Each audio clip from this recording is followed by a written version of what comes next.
So in this tutorial, you're going to learn how to use GALE databases to find articles that meet your information needs.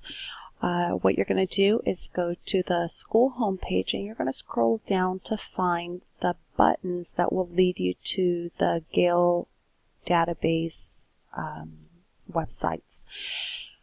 As a district, we subscribe to 2 databases. We have the option of being able to use GALE Research in Context as well as Student Resources in Context. Now, you always want to go first to Research in Context to try and find the information you need, because those articles are geared to 6th, 7th, and 8th grade level. So they're going to be easier for you to read and understand. They're going to be right at the level that you are reading right now.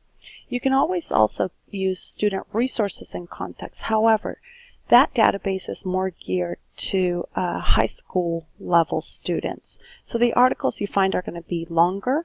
The vocabulary is going to be more complex. So it's going to be more challenging material, and it might be at times difficult to understand because you have to remember it's geared to 16, 17, 18-year-olds. So what you're going to do is you're going to click on GALE Research in Context to go ahead and go to the website for the database. Once you're there, you're going to enter the password, and the password is our school's mascot. Okay, so you're going to enter that password, and then you're going to proceed. Oh, for some reason it didn't work. Let me try it again. And there we go. Now we're in. Okay, so now that we're in, you can see this first front page of the database is kind of like the front page of a newspaper. It gives you lots of tiles showing the different content areas that the database provides information on. What's going to be of most use for you when you have to look for specific types of information is using the search bar up here. So right now you guys are all going to be searching information related to the Holocaust. So let's put in Holocaust on there and see what comes up.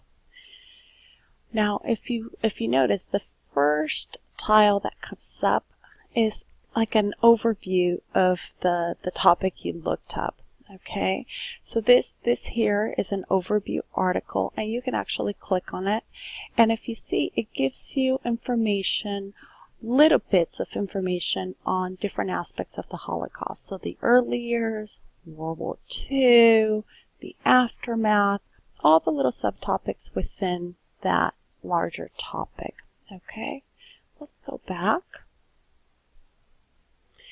Now, what you also can notice is the database splits up the sources of information provided into categories. So you have reference items available, you have biographies available, images, videos, audio, magazine articles, and news articles. Sometimes you'll even come across even primary sources available to you.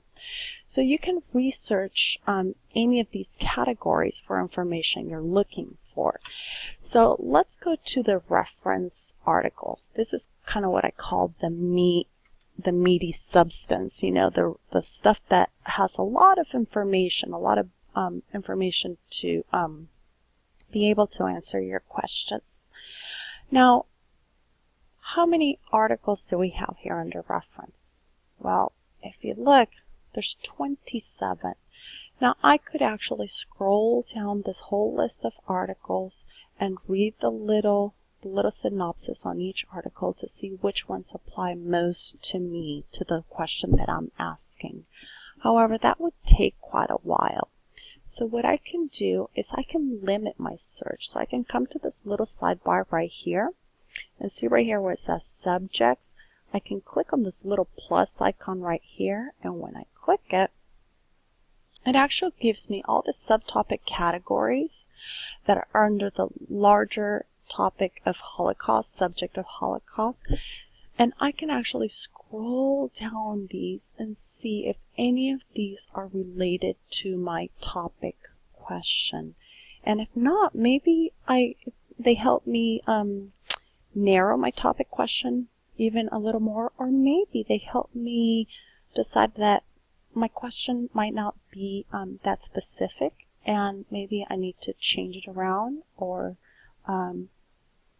gear it more to one of these subtopics offered here.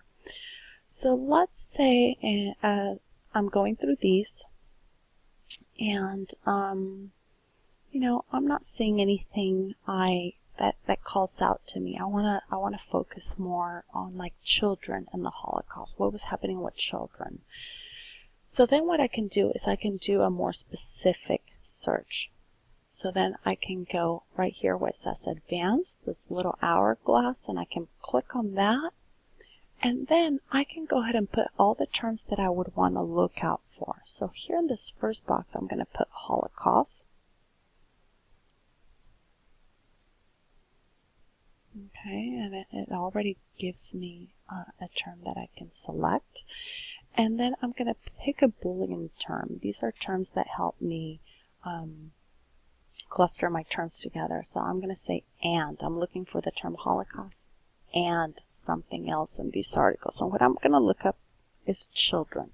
I want to know what was going on with children during the Holocaust. Okay, and that's it. And now what I'm going to do is I'm going to click search. And now when I search, if you see, it really narrows down the amount of information that's provided. And I then see that I have 4 reference items only available to me. So then when I click on it, I can then see, okay, what actually was happening with children during the Holocaust. And I can click these and then read them and see if it helps me answer my topic question. If it does, then what I can do is I can then go to download this article and download it to my drive. So what I'm going to do is I'm going to go to the Tools section right here, and I'm going to click Download. Now when I download, I want to download it to my Google Drive. So what you're going to have to do is you're going to have to sign in to your drive. It'll take you through the prompts, and then you're going to click Download, and you're going to allow it to make that connection with your drive, and then you're going to click OK. So then what you can do is you can open up a new tab, and you can go ahead and go to your drive. And if you haven't done this before, you'll notice that upon downloading your article, you'll have a new orange folder in your drive. It might not have been there before. So when you click on it, then all of a sudden you'll notice that your article is there, and it's there for you to be able to use. You'll also notice that along with the article, you have the citation with a page numbers even of where this information comes from.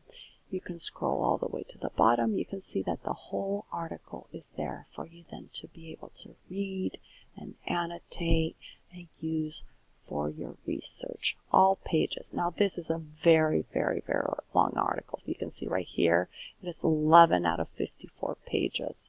So I can actually all the way down. It provides everything. And so here is the actual citation that you would use in an MLA article, a report, I mean. So this is the citation that you would copy and paste to put in a works cited page for the sources of your report. Okay, so that's the citation right there. Let's go way up again to the top. And here is the article title. All right. Okay, so those are basics on how to use a database. Make sure and also check out the documents the document links I'm gonna provide for you on our online class website, as far as other things you can do with databases, other resources to be able to use it at its fullest. All right.